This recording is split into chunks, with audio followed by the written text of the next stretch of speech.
pose. But now, because I oriented my joints, I can select them all and set the rotation to 0. And that will reset the rotation. But can I set the translation to 0? Okay, what's going on here? Wow, I think this Maya has bugs. It does. That's weird. Anyway, skin, go to bind pose. Boom. That resets your, even if it's like in super crazy weird pose, skin, go to bind pose, will reset it. Okay, so that's good to know. Now to answer your question,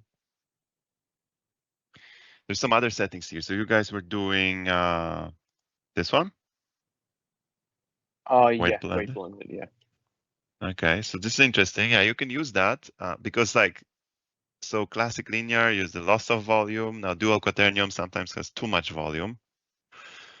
And the weight blended is where you can kind of paint which area have which volume, okay? So you can play with that. But honestly, I've done it once and I really didn't like it because then you can kind of, you have to paint 3 maps and the mirroring of the blend map, it was not working for me. And honestly, I kind of come from games, and in games, they always just have classic linear. But that doesn't mean you can't have volume. You just do it in a different way, which I find a little bit more like easy to maintain. You basically add an extra joint. And when, let's say, there is a loss of volume here, you just have that extra joint push out or scale or something and correct it. You know what I mean? I also saw this one thing, for example, I don't know how they do it, but like basically have an extra joint connected to another joint to push the skin inside or outside. Is that what you're talking about? Yeah, exactly that. Yeah. So that's what they do, and that's actually the most common workflow. Now you might also do blend shapes, you know, like you might want to do corrective blend shapes. That's another way to do it, but that comes with some memory cost. But it can be done. Also, these days you can just do an ML deformer, so you can do whatever the heck you want in Maya with all kinds of crazy stuff, bake it to ML deformer, and then in Unreal you're gonna get all kinds of deformation based on that. So that's another option, but that's just a new thing. Either way, I would recommend sticking with joints and pushing joints around to get the shape you desire. That's the easiest for now. And then if you can do that, you can do anything else. Okay? So how do we do that? How do we do it with the extra joint? Maybe we're gonna get there at some point if you but that's not okay. That's not something that that is a little bit outside of the plan for now. Okay. So now that we have this rig and it's skinned and we're ready to start building the IK systems, right? So let's save this. And IK systems, right? Oh wait, no, did I just this is wrong. Okay, I gotta reskin it. Skin unbind. I'm gonna select the skinning joints, control click on this and bind it again. And now I'm gonna have, yeah, that's better. Okay, I'm gonna save this. And where were we? Oh yeah, IKs. So let's look at, sorry, that's not what I'm looking for. That. Oh yeah, spacing your controls. Yeah, we can talk about that, but maybe on an example. So like the first thing, so you've done IK before, right? IK, yeah. Okay, so that's like, what is that? Like, so we have FK and IK, right? So this tail, for example, is it IK or FK? Let's select the hierarchy and rotate FK? it, right? So this is FK, right? So FK usually is just rotates from the base and goes to the tip, and you don't really have too much control over where that tip is ending up, other than you can rotate it into position. But if you were to press the button with that tail, you'll be rotating to hit that button, will be crazy, right? Now with the FK, it's nice because you can get this nice follow through, and it's easy to animate, like some swings and stuff. But yeah, to do like contact points, it's really hard. So this is why for the legs, we usually do IK most of the time. So to make an IK, it's not too hard. You go skeleton, create IK handle, and you select what is the root joint and what is the target joint. And now you have an IK. And if you move it around, you can then control it from the tip, where that tip ends up. So it's kind of like from the end to the beginning rather than from the beginning to the end. And it solves it, you know, it's like some kind of a solver that calculates how those joints should put themselves based on the position of the end. Can you show the IK for the tail one more time? Sorry. No, I'm just not doing. I'm just showing you this, Okay. like, as an example. So I'm just gonna go back to bind pose, and I'm in bind pose. So let's do the leg. The leg. Let's just do the simplest and also possible. some people, Okay. sorry. Yeah, some go people ahead. had some questions in the chat, I think. Okay, let's look. Sorry, that's not the chat. Can you orient ear one more time? No, that was 10 minutes ago. Oh shoot. Do you want me to do that, or you're good? I can show. So if you select the ear, where is that? Joint orient. Show axis. This looks like this, right? So like X, Y, Y. Orient. Oh, now it's skinned. See, that's the problem. Once it's skinned, you can't really orient anymore. So I need to unbind it. And then I can select that hierarchy and then just X, Y, Y, orient. And now that's what I did. Just basically default and then just tweak it a little in X until it's like aligned with the ear. Okay. That's it. Now I'm going to hide it and skin it again. Select hierarchy, select this skin bind skin. And we're back to where we were. Okay, so imagine this is like a human, right? But we have 3 different joints here. You good? So I'm just good. What are you? Your mic still. I'm gonna mute you guys. There's too much. Oh wait, sorry. One second. Okay. So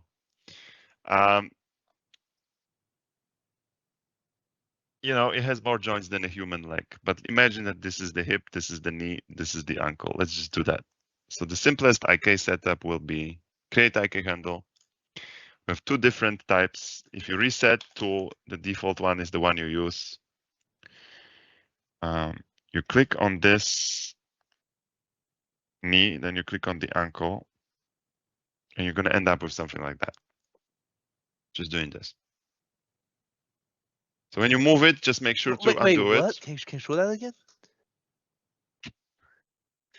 So you go skeleton, create IK handle.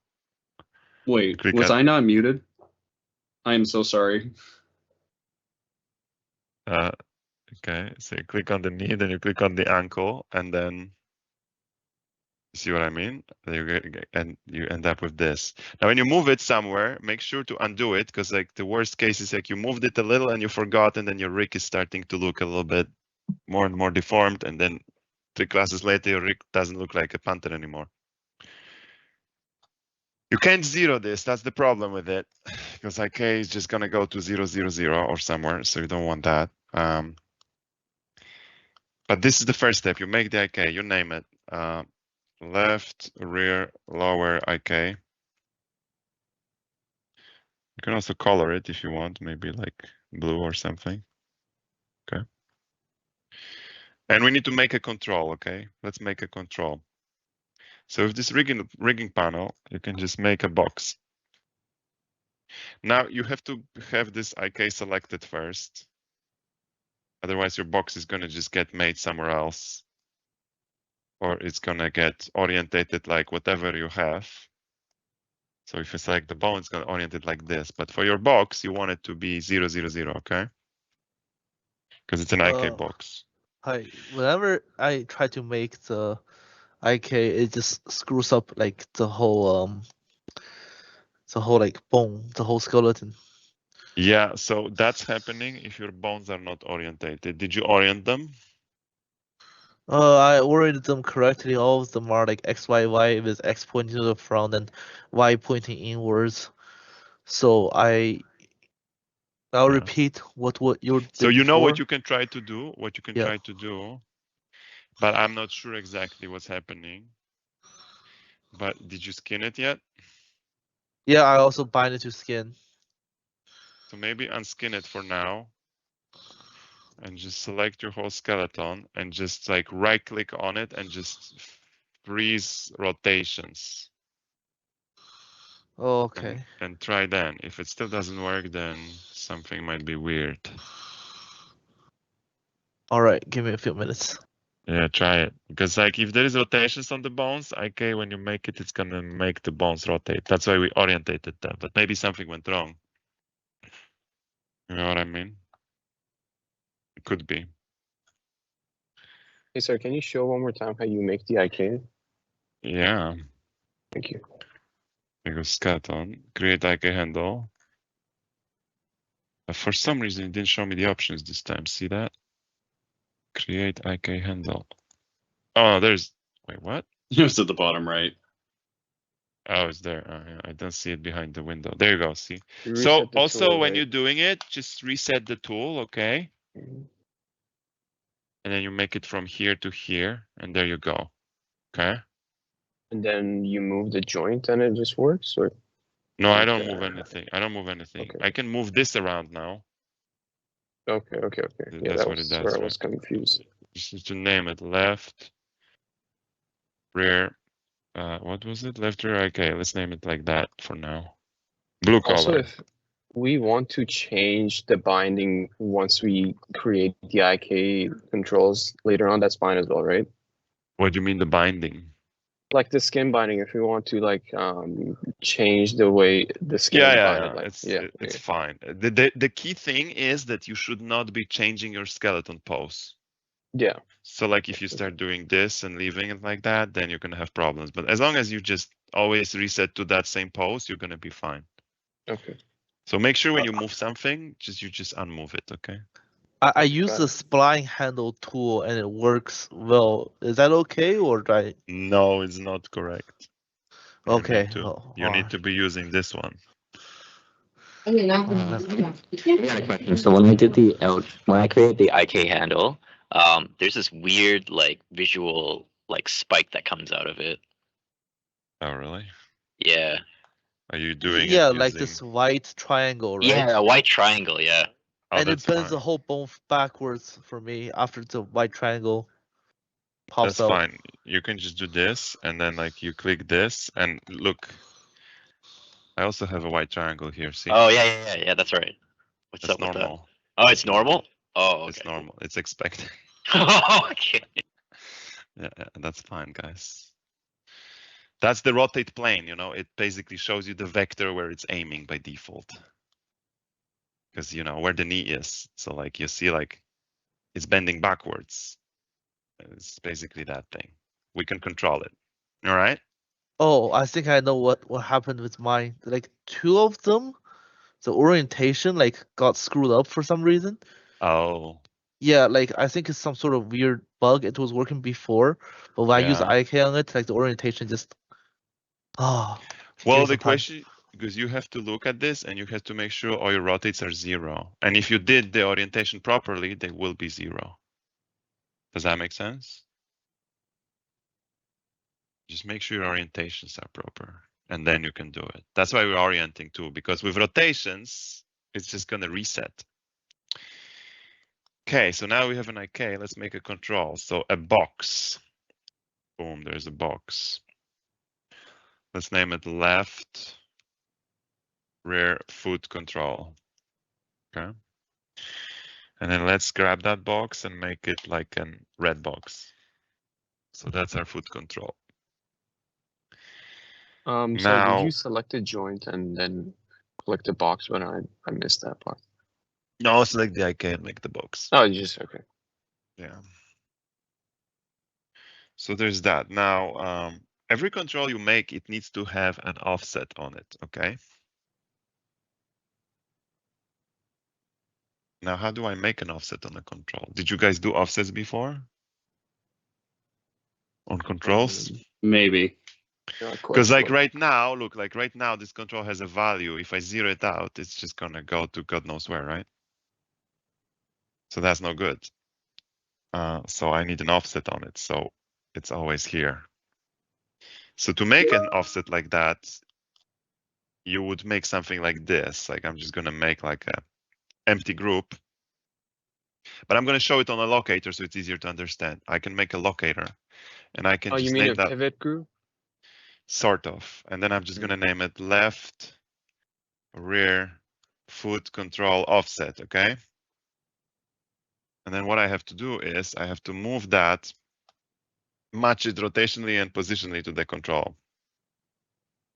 You know, and I can just do that if I just grab this and go modify match transforms. And then if I put this control inside this offset, now look at that. Now I have, this is 0, 0 for this control. So if I move it somewhere and rotate it somewhere, if I just zero it out, this control is coming back here to that offset. Does that make sense? So this is, you know. It makes sense. Could you just do it one more time? Yeah, I want to, but I also want to do it on a tail to show you better. So like I'm going to make like an example control, like maybe a box here, right? Let's say this is just an example. So like tail control, right? So you see what's happening here? This control is actually nicely rotated and allows me to twist the tail, but it has all those values here, right? Mm-hmm. So what I'm going to do now is I'm going to make an offset, create a locator. And this is going to be not tail control, but it's going to be tail control offset. Okay. And I want to grab that tail control offset and the tail control and go just modify match transformations, match all transforms. Okay. And now when I put that tail control inside the offset, look at that. Now I have it 0, 0, but my rotation in object mode is like this, which is perfect. And my translation is like that. So that's how you orient your controls, having those offsets. Now, if I move it somewhere and rotate it, but then when I like zero it out, it's always going to come back to that default position. You know what I mean? That's why we have those offsets. Now the offset has all kinds of values here, but offset is just for riggers. So it's going to be hidden and no one can access it, okay? So just so you get the concept. Because, you know, as you can see, if you have 10 controls, making offsets for them is going to be super tedious, right? Because you have to make those empty groups, snap them, and put the controls inside, right? So that's when scripting comes into place, and that's when, yeah. I have one question. So, for the box app, did you like freeze the transformation of the box after you? Yeah, no, that's a great question actually. Let me show you this. So, like you see, like, yeah, why don't we just freeze transformations instead of making those offsets, right? Like you know, I have a control. Yeah, it's gonna mess with the orientation. Exactly. So if I just freeze all, it looks the same, but now my control is losing that nice behavior that it's kind of, you know, I can't really twist it anymore because it's frozen. See what I mean? Yeah. So it's not the same. So don't freeze, okay? Instead, just use offsets.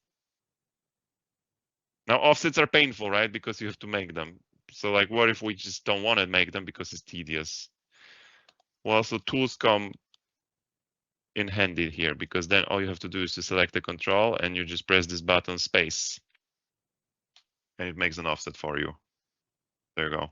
It's an empty group. Okay. Same with the comment tool. It has this thing like that. What is it called? Blah, blah, blah. Zero out. Boom. There you go. There's an offset. It just has a weird name. See? We can make our own with Python later if you want. For now, just use this one, space. The thing is, I tried to do it the manual way with the locator, but it didn't zero out the values of the box, even when I matched the transform. Yeah. Even when I pressed match transform on the locator, it's still like the box still has the values for some reason. Oh, because you need to drop your box inside the locator. What do you mean? So like, you know, I'm just gonna make like a group here, and then I snap it to it, match transformations, and then if I put that control inside that, it's zeros. You know what I mean? Oh, okay, like this. I missed that one. Yeah, it's basically making that group. Okay. But that's just an example for you. I just think that you guys just need to remember to just press this space button no matter what. and we're gonna make our own later, okay? Okay, got it. Thank you. Yeah, so spacing your controls. When you make your control, what do? Make sure it's in the right place, name it correctly, space it, and I think you're good now. I mean, one more thing you might want to do is when you show the geo, you'll see that your control is invisible. What's happening? Well, it's too small, right? So what can you do now? What's the number one rule of rigging? Sorry, can you repeat the question one more time? Well, I mean, the control is too small. We can see it, right?